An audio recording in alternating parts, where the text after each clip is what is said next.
Saludos, en esta serie de videos hablaremos sobre el nacionalismo y el populismo, los cuales en gran medida se manifestaron a partir del surgimiento, ¿no? Y la expansión, el crecimiento del Partido Nacionalista, sobre todo en los años 30 y a finales de la década del 30 y principalmente en la década del 40, entonces la era o la época del populismo bajo el dominio político de Luis Muñoz Marín y el Partido Popular Democrático.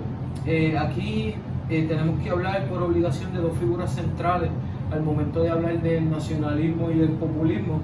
Por una parte, pues les mencioné a Luis Muñoz Marín como el líder y fundador del Partido Popular Democrático en 1938 y pues una de las figuras más importantes detrás de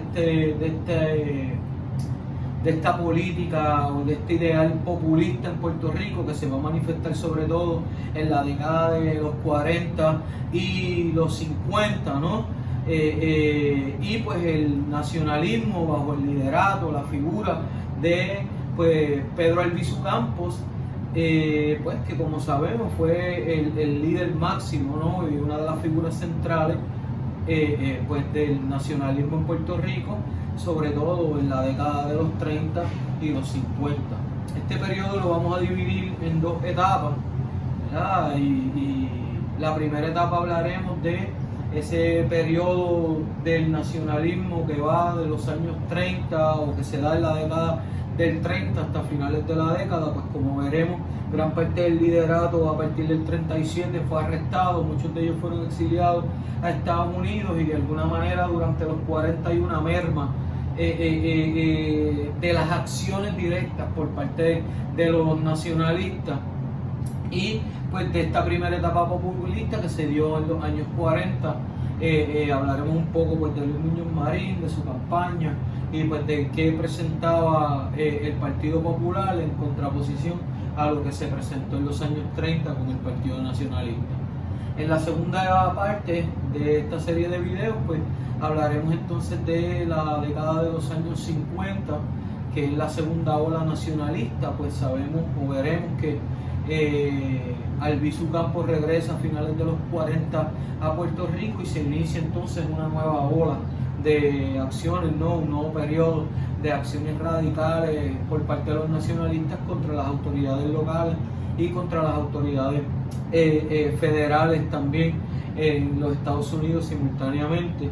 Y en ese mismo periodo, ¿no? La década de los 50, pues sabemos que es la época del Estado Libre Asociado y pues esa segunda etapa, ¿no? de el populismo muñozista, que va a durar prácticamente hasta el 1968, cuando por primera vez el Partido Popular, desde el 38,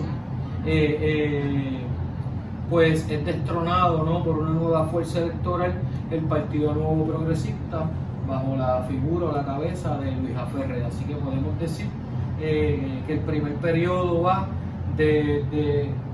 o cubre las décadas del 30 y el 40, el segundo periodo pues las décadas del 50 y el 60, que aunque la muerte de Albizu fue en el 65, pues llevó el periodo hasta el 68, pues es cuando entonces por primera vez gana el Partido Nuevo Progresista en Puerto Rico.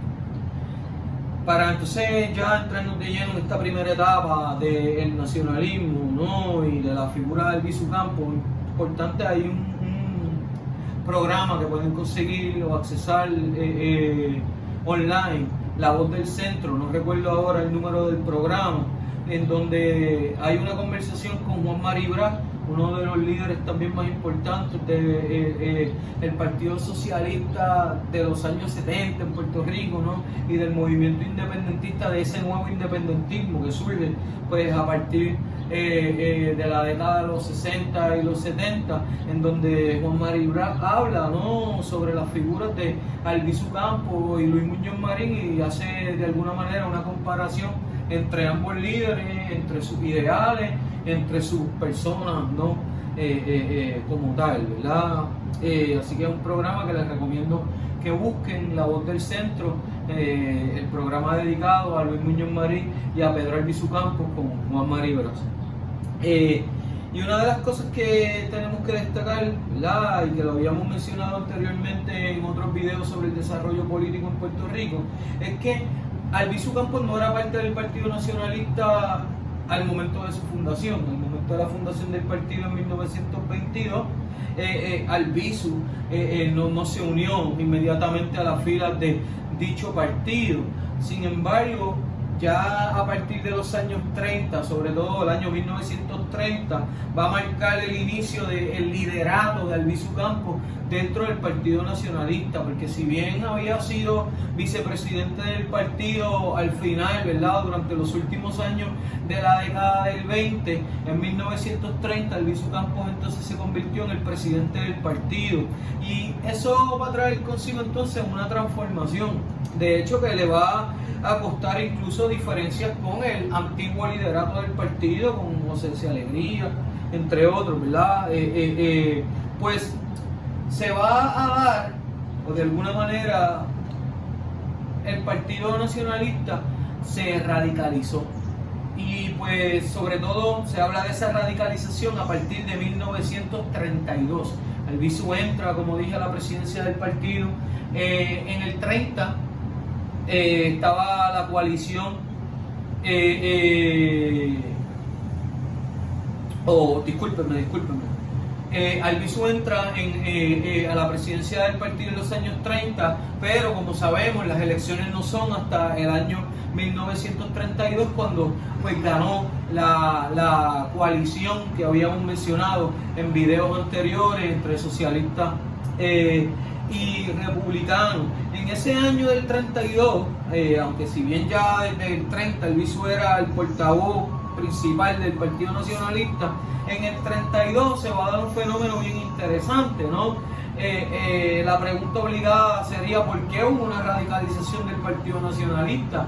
¿Cuáles son las razones por las cuales el partido va a adoptar sobre todo la lucha armada como la forma de conseguir la independencia? Porque sabemos que el Partido Nacionalista, o el ideal fundamental detrás del Partido Nacionalista en Puerto Rico, era conseguir la independencia del archipiélago puertorriqueño, ¿no? Así que para ellos van a adoptar la lucha armada como el medio, y eso va a pasar a partir sobre todo de 1932. En el 32, de hecho, Albizu Campos participó de los comicios electorales, corrió para un escaño en el Senado, que aunque no obtuvo la victoria, pues tuvo mucho éxito, fue el candidato del Partido Nacionalista con más votos, y pues si bien no logró llegar, ¿verdad?, al Senado, pues ciertamente esa victoria o ese éxito, entre comillas, electoral de Albizu, no necesariamente del Partido Nacionalista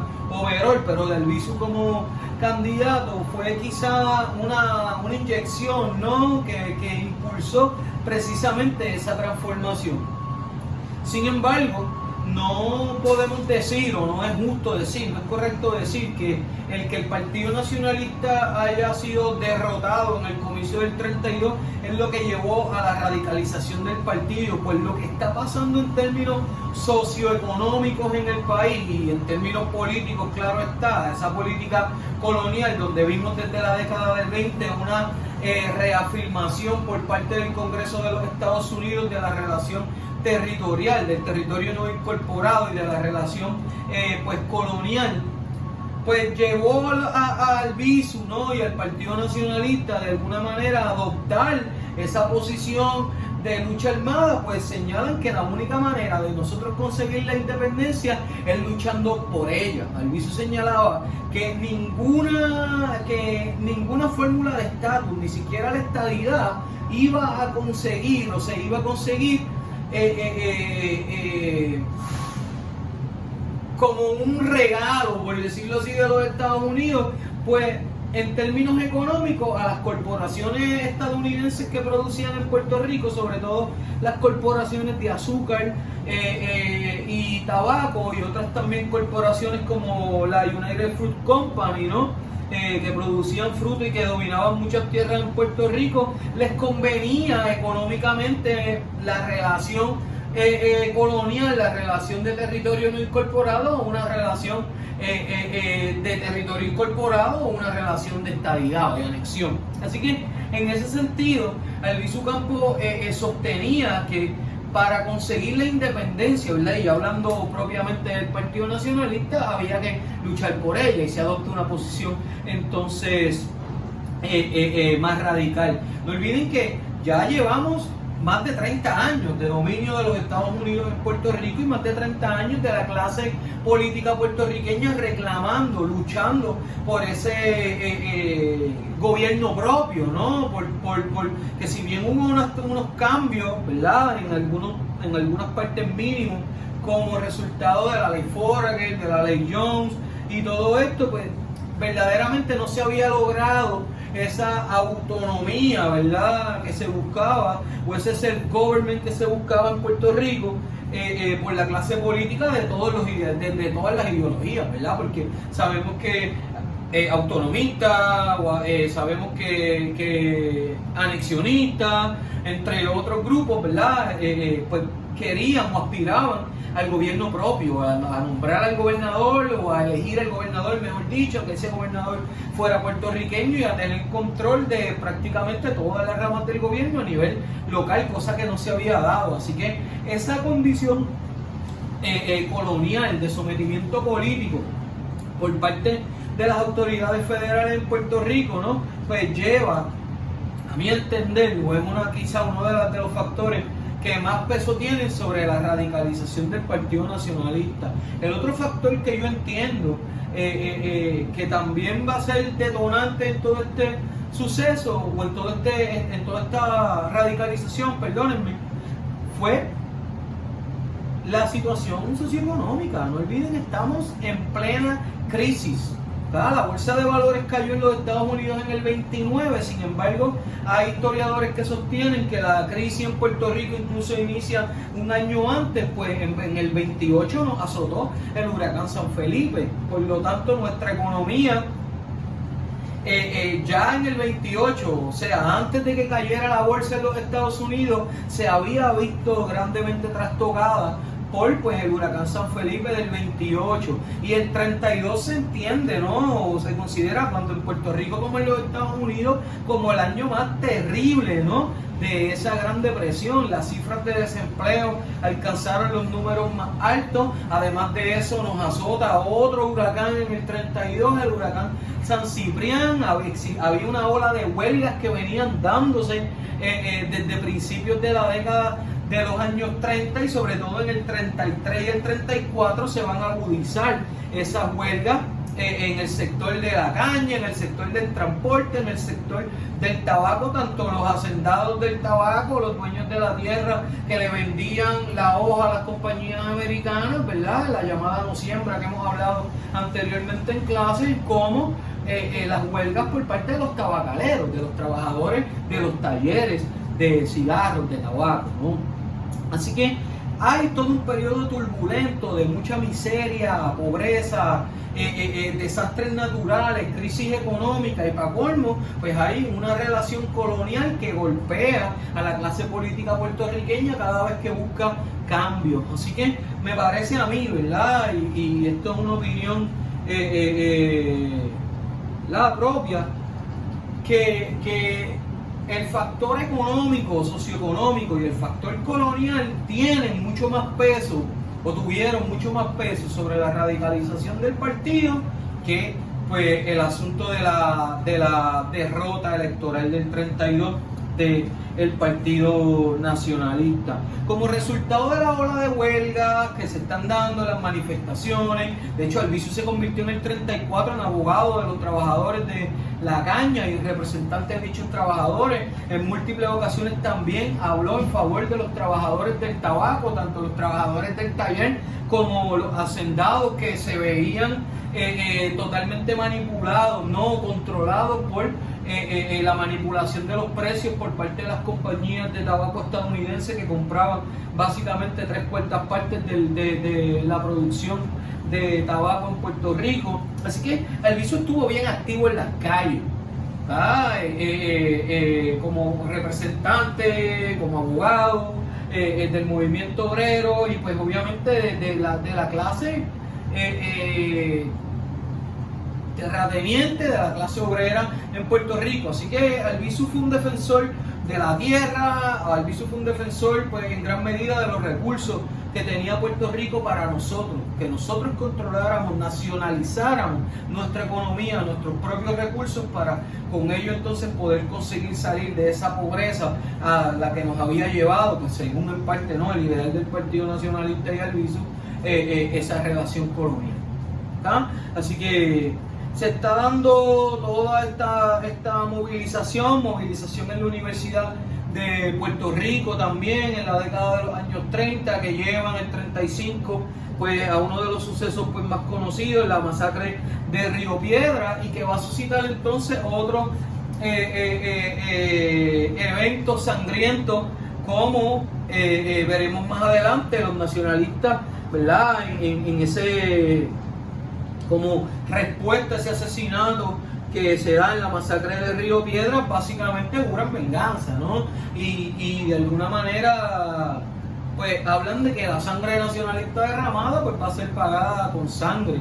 Así que en el 36 entonces veremos el partido bien activo, ¿no? El 36, no olviden que también era año electoral nuevamente, y pues en el 36 se dieron varios sucesos interesantes, sobre todo el asesinato del coronel de la policía, Francis Riggs, en el viejo San Juan por dos nacionalistas, Elías Beauchamp y Irán Rosado, pues que básicamente emboscaron al coronel de la policía saliendo de misa en el viejo San Juan, de película de hecho, ¿no? Y pues lo asesinan en su carro y eventualmente pues son apresados y asesinados dichos nacionalistas en el cuartel de la policía allá en San Juan, en Puerto Tierra, ¿no? Albizu y gran parte del liderato nacionalista entonces arrestados. Es interesante también que hubo conspiración en ese momento para matar al gobernador de Puerto Rico, no solamente al jefe de la policía, entre otras figuras centrales, ¿verdad?, del gobierno en Puerto Rico en ese momento. Así que el Estado, que ya había iniciado una ola de persecución contra los nacionalistas durante la década del 30, de arrestos, de violencia, incluso contra los líderes obreros, que también son parte de estas manifestaciones que se están dando, de estos movimientos huelgarios en la década de los 30, pues respondieron pues con mayor represión, arrestan, como dije, al Albizu y a los líderes nacionalistas, y finalmente se los llevan presos a muchos de ellos a los Estados Unidos. En el caso de Albizu estuvo preso, ¿no?, cerca de 10 años en una cárcel en Atlanta, Georgia. En el 37 surge entonces otro de los sucesos más interesantes y más impactantes de la historia política de Puerto Rico, pues la masacre de Ponce, que se da un domingo de Ramos en 1937. Los nacionalistas pues solicitan permiso de hacer una marcha, un desfile por el pueblo de Ponce, en reclamo de múltiples cosas, entre otras cosas por el arresto de los líderes nacionalistas. En un momento dado el Estado, el gobierno municipal le da permiso, después le dicen que no pueden hacer la marcha, la llevan a cabo como quiera las fuerzas de la policía, que estaban ya movilizadas desde la noche antes. Incluso hay anécdotas sobre los policías, ¿no?, la noche antes pariciando, como decimos, ¿verdad?, en preámbulo a esa marcha del domingo de Ramos, ¿no?, de los nacionalistas, y que finalmente se citó, ¿no?, o que explotó en la llamada masacre de Ponce, donde hubo, pues sabemos, 21 muertos y pues decenas de heridos. Pues a partir de la masacre de Ponce, pues el Estado obviamente va a iniciar una ola pues de aún mayor represión contra la izquierda puertorriqueña y sobre todo contra el nacionalismo puertorriqueño en ese momento, y de alguna manera esa ola pues de arrestos, de persecución, pues de alguna manera minimizó lo que fue el activismo nacionalista durante los años 40, y de alguna manera abrió paso, ¿verdad?, a ese otro ideal pues que queremos discutir en esta serie de videos, pues que es el ideal populista. Antes de culminar con este video, les cito, si bien del libro de Rafael Bernabe y César Ayala, ¿no? Si bien Albizu Campos se convirtió en una figura política central durante la década del 30, algunos de sus textos más interesantes son anteriores. En estos textos argumentaba, por ejemplo, que el objetivo de los intereses estadounidenses en Puerto Rico no era la estadidad, pues las corporaciones estadounidenses preferían el régimen colonial existente, que describía como un sistema de gobierno irresponsable. Albizu, ¿no? Albizu Campos concluía que los estadistas no lograrían alcanzar su meta si colaboraban con los intereses corporativos de Estados Unidos y se subordinaban a Washington. Albizu también creía que en aquel momento la promesa de la estadidad para reducir el poder de los intereses económicos externos era una ficción. El Congreso estaba bajo el control de Wall Street y ningún gobierno estatal podía tomar acciones de peso contra sus intereses. La única salida era la independencia como medio de escapar del poder de la plutocracia estadounidense, según Albizu. Este líder también sostenía, ¿no?, que la política puertorriqueña se caracterizaba por el choque de dos tipos de acomodo del régimen estadounidense, unos que querían la estabilidad, incapaz de desafiar a Washington, y otros que de alguna manera se movían hacia el autonomismo, cuya intención era ampliar su nicho dentro de la relación colonial, pero disfrazarla de alguna manera, o sea, tener mayores poderes sobre el gobierno propio, pero manteniendo la relación. Y pues para Albizu ninguna de las dos fórmulas era posible. Albizu y el Partido Nacionalista entendían que la única manera o la única camino era la independencia, y que por esa independencia había que luchar, como veremos más adelante. Albizu Campos fue el primero en dirigirse a los puertorriqueños como sujetos capaces de rehacer colectivamente al margen incluso de la voluntad de los Estados Unidos. Fue el primero en insistir que la independencia no era algo que Puerto Rico recibiría, sino que tendría que lograr por sí mismo. Fue esta noción de autodeterminación y autogestión, más que su postura independentista, lo que representó una ruptura radical respecto al programa político puertorriqueño en la década del 30. El resto, pues, es historia, como sabemos.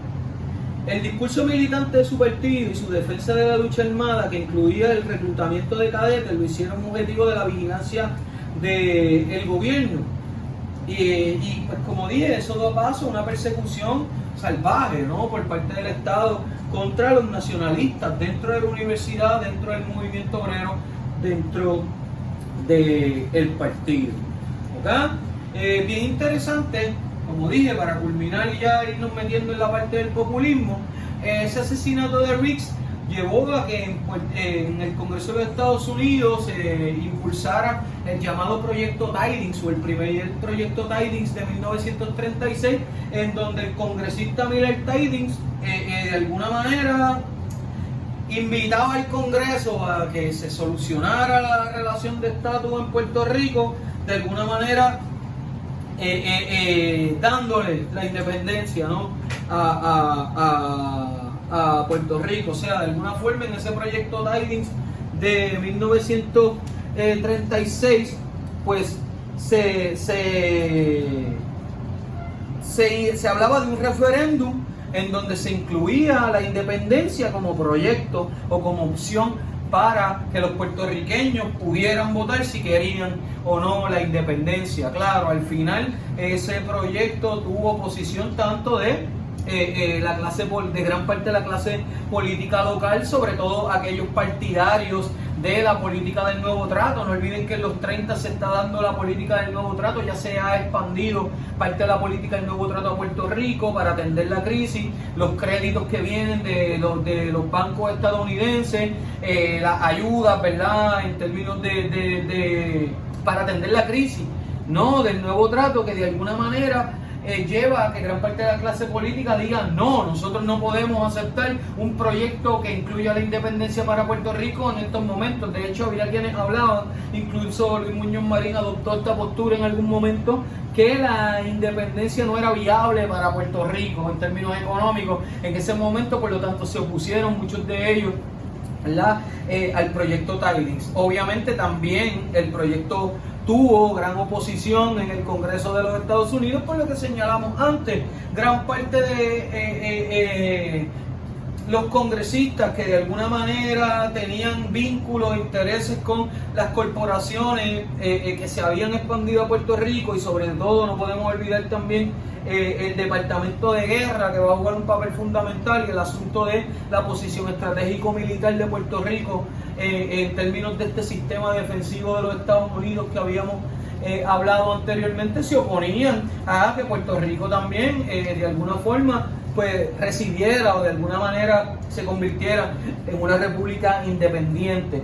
Por lo tanto, el proyecto tuvo oposición tanto a nivel local o de un sector de la clase política local, sobre todo porque no lo veían con buenos ojos en términos económicos dentro de lo que se está dando en el contexto del nuevo trato y de los proyectos de recuperación económica que se están implementando en Puerto Rico, y pues obviamente los intereses militares y económicos en el Congreso y pues en Wall Street, como señalamos ahorita a través de la lectura, también se opusieron a dicho proyecto y pues terminó engavetado como la mayoría de los proyectos de estatus de Puerto Rico ante el Congreso de los Estados Unidos. En el próximo video pues hablaremos entonces del ascenso, del surgimiento de el Partido Popular y del ideal populista y de la figura de Luis Muñoz Marín, y sobre todo en contraposición al proyecto de los nacionalistas y de Pedro Albizu Campos, para ver cómo entonces explotó una nueva ola de nacionalismo y populismo durante los 50 y los 60. Hasta el próximo video. Cuídense mucho.